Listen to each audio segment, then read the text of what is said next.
6절 말씀입니다. 오라 우리가 굽혀 경배하며 우리를 지으신 여호와 앞에 무릎을 꿇자. 그는 우리의 하나님이시여 우리는 그가 기르시는 백성이며 그의 손이 돌보시는 양이기 때문이라. 너희가 오늘 그의 음성을 듣거든 너희는 무리바에서와 같이 또 광야의 마사에서 지냈던 날과 같이 너희 마음을 완악하게 하지 말지어다. 아멘. 할렐루야. 복된 주일 예배의 자리에 나오신 여러분 사랑하고 축복합니다. 오늘 하나님께 예배함이 기쁨이 되는 귀한 시간이 되어질 수 있기를 소망합니다. 나가실 때는 더 큰 기쁨과 은혜 가운데 나아가실 수 있기를 소망합니다. 그래서 그 말씀대로 살아내는 은혜의 한 주가 되어질 수 있기를 원합니다. 여러분, 우리가 모두 세상을 살아가다 보면 갑자기 나는 누구인가? 나는 무엇을 위하여 살아가는가라는 질문을 마주할 때가 있습니다. 이때 세상은 나의 직업으로, 내가 가진 것으로, 사회적 지위로 평가하고 정의하려고 합니다. 그래서 우리는 남들보다 더 나은 타이틀을 얻고자 발부둥치며 살아갑니다. 그러나 여러분, 우리 스스로 내 삶의 주인이 되려고 할 때에 우리에게 찾아오는 것은 참된 평안이 아니라 도리어 끝없는 불안과 염려입니다. 여러분, 가져보면 괜찮을 것 같은데 막상 가져도 불안합니다. 지키려고 하니까 염려가 된다는 것입니다. 잘하고 있나? 잘 가고 있나? 무엇을 더 해야 하나? 이게 맞나? 라는 수많은 질문과 끊임없는 불안과 염려 가운데 만족하지 못하는 삶을 살아갈 때가 수없이 많이 있습니다. 여러분, 여기에 대한 분명한 자기 정체성을 가지고 살아가야 될 줄 믿습니다. 여기에 대한 분명한 답이 없으면 여러분 헷갈려 하거나 남 따라가기 바쁘다는 것입니다. 뭘 하는 줄도 모르고 끌려가는 것입니다. 그냥 이렇게 직장 생활하고 이렇게 학교 다니고 이렇게 하면 되는구나 라고 그냥 끌려가는 인생이 되는 것이지요. 그래서 누가 뭐래도 우리는 어떻게 해야 합니까? 나는 이런 사람이다라는 분명한 자기 고백이 나에게 있기를 소망합니다. 사랑하는 성도님, 여기에 대하여 오늘 본문은 우리에게 진짜 자기 정체성이 무엇인지를 분명하게 말씀하고 있습니다. 무엇이라 말씀합니까? 나는 하나님이 기르시는 백성이다라는 것을 분명하게 말씀하고 있습니다. 한번 따라해 보겠습니다. 나는 하나님이 기르시는 백성입니다. 여러분 믿습니까?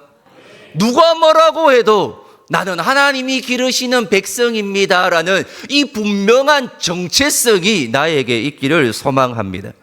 이 말씀은 어떤 말씀입니까?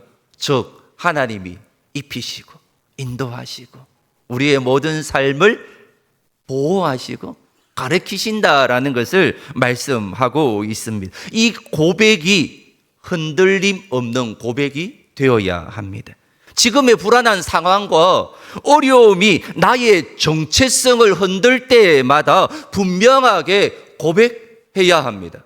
하나님이 나의 걸음을 인도하실 것이다. 하나님이 나의 상황을 지키실 것이다. 가장 좋은 것으로 인도할 것이다. 라는 이 분명한 고백이 나에게 있어야 하는 것입니다. 그래서 오늘 주신 말씀으로 하나님과 우리의 관계를 다시 한번 확인하고 참된 안식을 누리는 은혜의 시간이 되어질 수 있기를 원합니다. 그렇다면 여러분, 오늘 본문 6절을 시작하면서 어떤 단어로 시작하고 있습니까? 오라라는 단어로 6절을 시작하고 있습니다. 시편 95편 전체를 시작하는 1절의 첫 단어도 오라라는 단어입니다.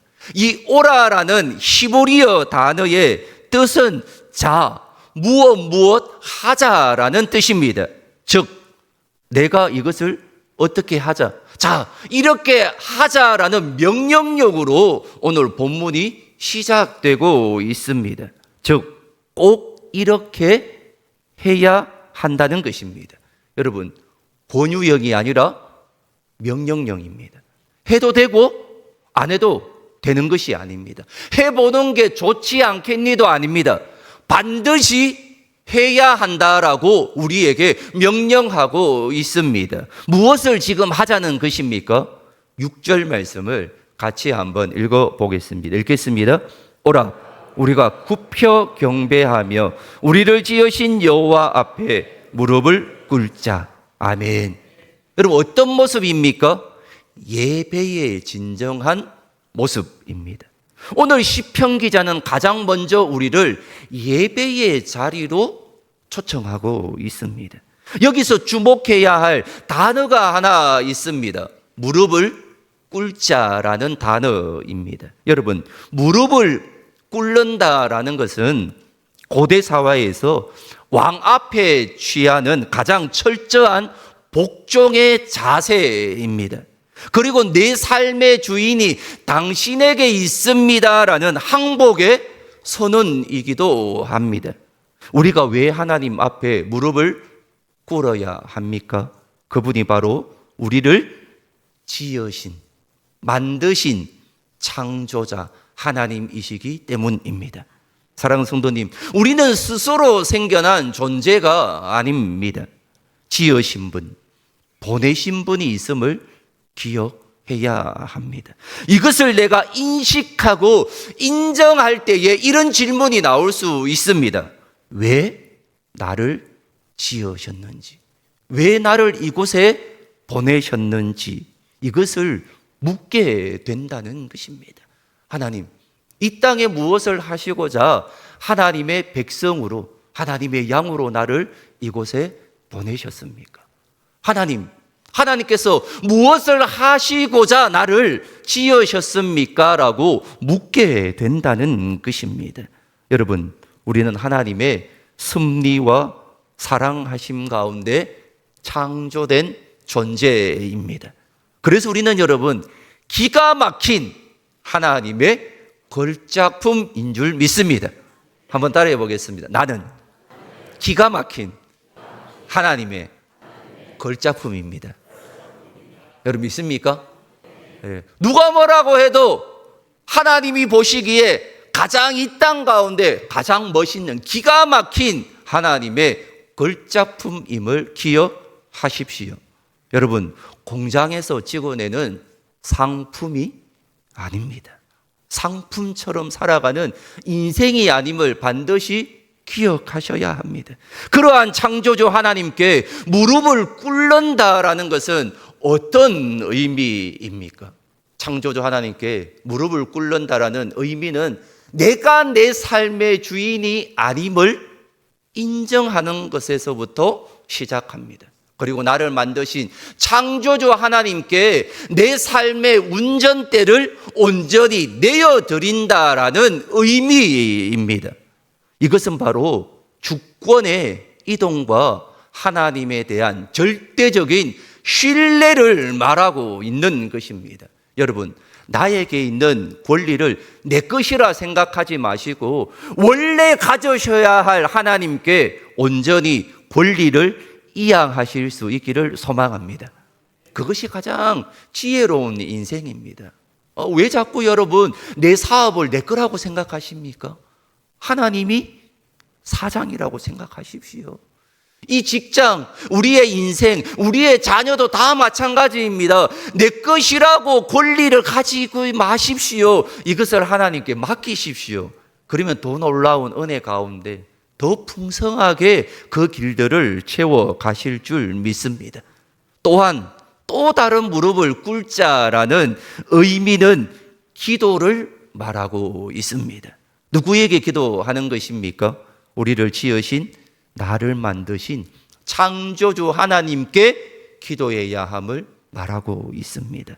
여러분, 그분이 나를 지으셨기에 누가 나를 가장 잘 아실까요? 누구겠습니까? 내가 가장 나를 잘 알 것 같습니까? 여러분, 나를 가장 잘 알고 계시는 분은 하나님이십니다. 여러분, 우리의 자녀도 마찬가지입니다. 우리가 참 한 가지 착각할 때가 내 배에서 나왔다고 내가 가장 잘 안다는 착각에 빠질 때가 너무나 많습니다. 여러분, 이 착각을 내려놓으셔야 합니다.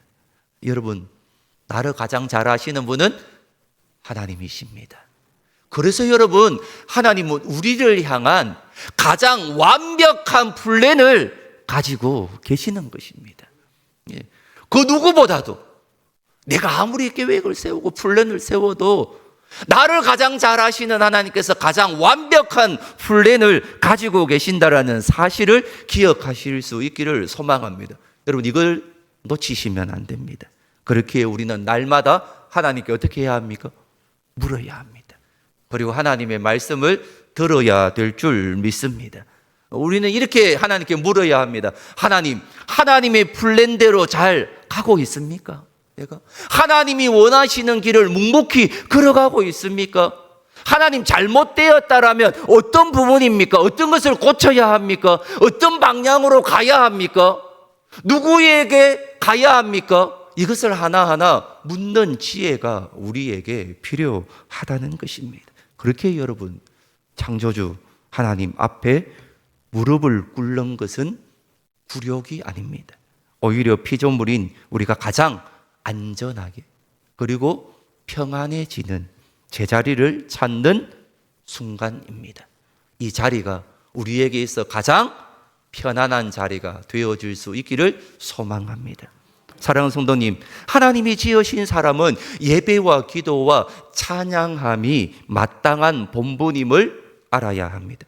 그렇기에 이것이 우리가 서 있어야 할 자리이고 지켜가야 할 자리임을 기억하십시오. 이것만큼은 포기하시면 안 됩니다. 무엇보다도 우선순위에 두셔야 될 줄 믿습니다. 이것이 우리의 최고 우선순위가 되어야 됩니다. 우리도 그러해야 하고 우리의 자녀 또한 그러해야 합니다. 이것을 여러분 부지런히 가르치고 훈련해야 합니다. 그리고 여러분, 부모님이 가장 먼저 본이 되셔야 합니다. 자녀들에게 여러분, 예배가 소중하다, 말씀이 중요하다, 기도해야 된다 말만 하지 마시고 부모님이 가장 먼저 우선순위를 어디에 두고 있는지 여러분 말 안 해도 자녀들은 다 알고 있다는 사실을 기억하셔야 합니다. 여러분, 부모님이 가장 본이 되어줄 수 있기를 소망합니다. 교회에 특별히 세우신 직분자들이 본이 되어질 수 있기를 소망합니다. 그래서 기도의 자리, 예배의 자리, 말씀의 자리, 섬김의 자리, 선교의 자리, 전도의 자리, 가장 앞장서 일하실 수 있는 은혜가 있기를 소망합니다. 그렇게 여러분 7절 서두에서 그는 누구의 하나님이라고 말하고 있습니까? 우리의 하나님, 나의 하나님이라고 말씀을 하고 있습니다. 그 어떤 누구의 하나님이 아니라는 것입니다. 다른 사람들이 고백하는 하나님이 아니라 내가 만난 하나님, 내가 고백하는 하나님임을 기억하셔야 합니다. 여러분, 우리나 우리의 자녀들이 하나님을 인격적으로 만나지 못하면 머리로만 아는 하나님이 될 수 있습니다. 머리로는 너무나 잘합니다. 신앙생활도 오래 했습니다. 그렇게 해야지 다 알고 있습니다. 머리로만 아는 하나님이라면 여러분, 그거는 진정 하나님을 다 안다고 할 수 없습니다. 어떻게 알아야 합니까? 가슴으로 알아야 합니다. 가슴으로 하나님을 만나야 될 줄 믿습니다. 그럴 때에 그 하나님이 나의 하나님이 될 줄 믿습니다.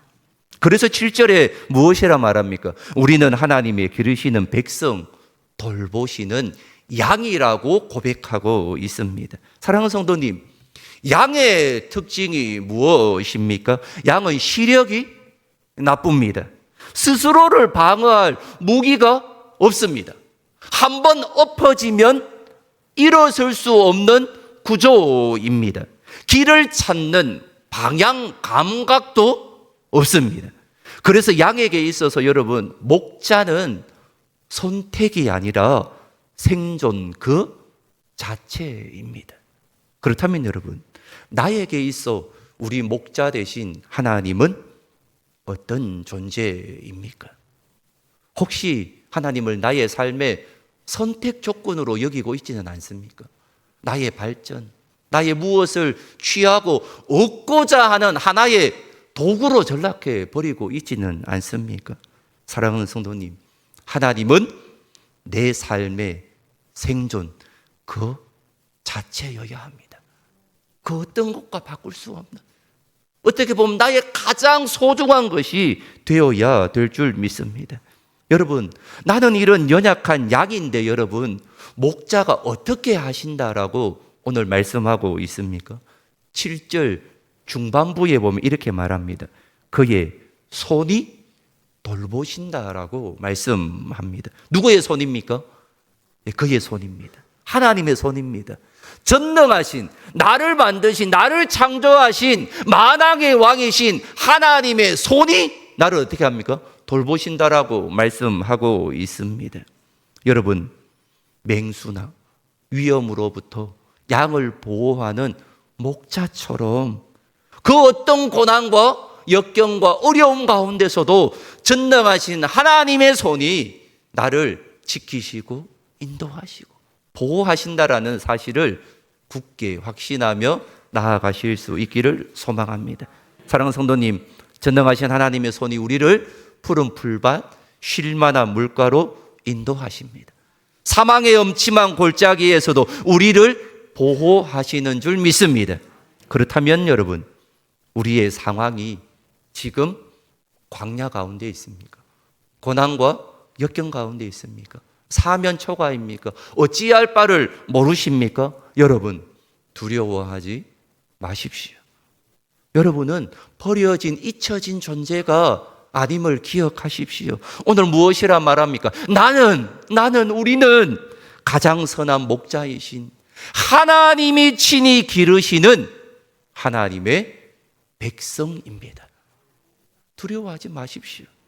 그렇다면 여러분, 하나님이 우리의 목자이시고 우리가 그의 양이라면 양이 마땅히 해야 할 가장 중요한 한 가지가 있습니다. 여러분, 양의 여러 단점들이 있음을 살펴보았습니다. 이러한 단점을 보완해내는 가장 뛰어난 특징이 양에게 하나 있습니다. 가장 뛰어난 감각이 하나 있습니다. 여러분, 그것이 무엇입니까? 청각입니다. 청력입니다. 즉, 듣는 것입니다. 무엇을 들어야 합니까? 목자의 음성을 잘 듣는 것입니다. 여러분, 수많은 목자 가운데서도 수키로 떨어져 있지만 자기의 목자의 음성을 정확히 압니다. 이처럼 우리 또한 하나님의 말씀에 대한 청력이 뛰어날 수 있기를 소망합니다. 세상에 음성에 혼란해하지 마시고, 누가 이렇더라 저라 이렇더라, 이 길이 좋더라, 이 방법이 맞더라, 그런 것에 여러분 혼란해하지 마시고 하나님이 무엇이라 말씀하시는지 그 말씀만 온전히 우리가 들리워지는 믿음의 청력이 있기를 소망합니다. 그러면서 여러분, 바로 8절에 우리에게 무엇이라 말합니까? 무리바와 마사를 기억하라라고 말씀하고 있습니다. 여러분, 무리바와 마사가 어떠한 곳입니까? 출애굽 후에 물이 없어서 모세와 다투었던 곳입니다. 이스라엘 백성들은 홍해를 갈라지는 기적을 체험하고 그리고 어떻게 합니까? 건너왔습니다. 그런데 당장 마실 물이 없어지자 모세를 원망하고 하나님을 시험하였던 것입니다. 여기에 대하여 오늘 시편 기자는 무엇이라 말합니까? 하나님이 다 알아서 먹이시고 입히시고 인도해 주시는데 왜 너는 계속 불안해하고 의심하고 있느냐? 너는 하나님이 기르시는 백성이 아니냐? 이것을 기억하라는 것입니다. 무리바와 마사를 기억하면서 이러한 하나님을 기억하라라는 것입니다. 이 출애굽 사건을 기억하여 8절 마지막 말씀에 무엇이라 말씀합니까? 너희 마음을 완악하게 하지 말라라고 말씀하고 있습니다. 마음을 완악하게 한다라는 뜻이 어떤 뜻입니까? 내 뜻대로 상황이 풀리지 않을 때에 하나님의 사랑을 의심하고 내 고집대로 행하려는 굳은 마음입니다. 여러분, 우리가 이럴 때가 많습니다. 내 상황이 잘 풀리지 않으니까, 막히니까, 내 뜻대로 안 되니까 하나님의 사랑과 은혜를 어떻게 합니까? 의심하는 겁니다. 하나님이 나를 사랑하시는 걸까? 나를 지키고 인도하시는 걸까? 내 기도에는 응답하시는 걸까? 이때 여러분, 이 의심을 통하여 내 마음이 계속적으로 굳어지고 있는 상태를 말하는 것입니다. 즉, 마음이 굳어져서 하나님의 은혜를 거부하고 자기 고집대로 행하는 것입니다. 여러분, 짐승도 마찬가지지 않습니까? 밥 주고 잘 키우려고 하는데 말을 잘 안 듣습니다. 여러분, 그럼 어떻습니까? 힘이 듭니다. 하나님이 우리에게도 마찬가지입니다.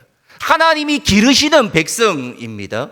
그러면 우리가 순종의 마음과 부드러운 마음으로 그 주인의 마음을 헤아리는 것이 어떻게 보면 내가 가장 취하여야 할 지혜로운 행동일 것입니다. 여기에서 여러분, 완악한 마음에 세 가지 영적 의미가 있습니다. 첫 번째 완악한 마음의 영적 의미는 이렇습니다. 과거에 베풀어 주신 하나님의 크신 은혜를 까맣게 다 잊어버리고 현재의 결핍과 위기 앞에서 즉각적으로 불평하고 의심하는 태도입니다. 여러분, 한번 깊이 이 말씀을 생각해 보십시오. 내가 지금 혹여나 그러고 있지는 않은지, 과거의 나를 지금까지 이 자리에 있게 된 것, 이 모든 은혜를 내가 다 까맣게 잊어버리고 현재 앞에 놓여진 문제와 결핍 안에 내가 하나님께 혹시 의심하거나 불평하고 있지는 않은지를 살펴보셔야 된다라는 것이지요. 두 번째 의미는 이렇습니다. 하나님의 말씀과 경고가 선포되어도 전혀 찔림을 받지 않고 길가에 떨어진 씨앗처럼 은혜가 스며들지 못하는 콘크리트처럼 굳어진 마음의 상태. 여러분, 우리에게 하나님의 말씀이 선포되어집니다. 오늘도 목회자인 저를 통하여 하나님의 말씀이 선포되어져도 전혀 찔림을 받지 않는 겁니다. 그래서 길가에 떨어진 씨앗처럼 하나님의 은혜는 다 어떻게 합니까? 잊어버리고 내 마음이 점점 더 내 생각과 내 계획에 몰두하여 콘크리트 마음처럼 굳어져 버리는 것입니다. 마지막 세 번째입니다. 하나님의 주권을 거부하는 교만함입니다. 하나님이 나의 목자이심을 머리로는 압니다. 그러나 실제 삶의 문제 앞에서는 내 뜻과 내 방식대로 살아가고 통제하려는 영적인 반항심이 우리 안에 완악한 마음으로 있다라면 이 마음을 다 어떻게 해야 합니까? 내려놓으셔야 된다는 것입니다. 여러분, 머리로만 아시면 안 됩니다. 내 뜻, 내 방식 다 내려놓으셔야 합니다. 하나님이 기르시기에 가장 합당한 사람으로 세워져 가실 수 있기를 소망합니다. 하나님도 아마 그럴 것 같습니다. 한국 교회 안에 얼마나 많은 교회가 있겠습니까? 얼마나 많은 교인들이 있겠습니까? 하나님의 마음으로 명령하고 이끌어 가고자 하는 그런 일들이 얼마나 많겠습니까? 그때마다 하나님이 우리 사랑선교교회를 볼 때, 우리 사랑선교교회 성도님을 볼 때는 야, 너 정말 말 잘 듣는다, 기르는 맛이 있다, 이렇게 하나님이 고백하실 수 있기를 소망합니다. 야, 보니까 너는 내 기뻐하는 일은 최우선순위에 두어서 얼마나 열심히 하는지 모르겠다. 내가 너에게 복을 마음껏 주고 싶다. 이런 마음이 있는 공동체, 가정, 자녀, 우리의 삶의 모습이 되어질 수 있기를 소망합니다. 여러분, 문제가 생겼을 때, 내 뜻대로 되지 않을 때 마음을 완악하게 하지 마십시오. 오히려 그럴수록 오늘 시편 기자는 우리에게 무엇이라 말합니까? 더욱더 무릎을 꿇자. 부드러운 마음으로 하나님을 예배하고 기도하는 귀한 믿음의 그리스도인이 되어질 수 있기를 소망합니다. 그래서 오늘 시편 기자는 무엇이라 말합니까? 단호하게 원망의 자리, 불평의 자리를 떠나라. 그리고 기도의 자리, 예배의 자리에 머물라라고 우리에게 명령하고 있습니다. 사랑하는 성도님, 오늘 이 시간 나에게 들려주시는 목자의 음성에 귀를 기울이십시오. 그리하여 선한 목자 되신 주님께서 우리를 푸른 풀밭과 쉴만한 물가로 인도하신 놀라운 은혜를 날마다 풍성하게 누리며 나아가는 우리 복된 사랑성교회 공동체가 되어질 수 있기를 축원합니다.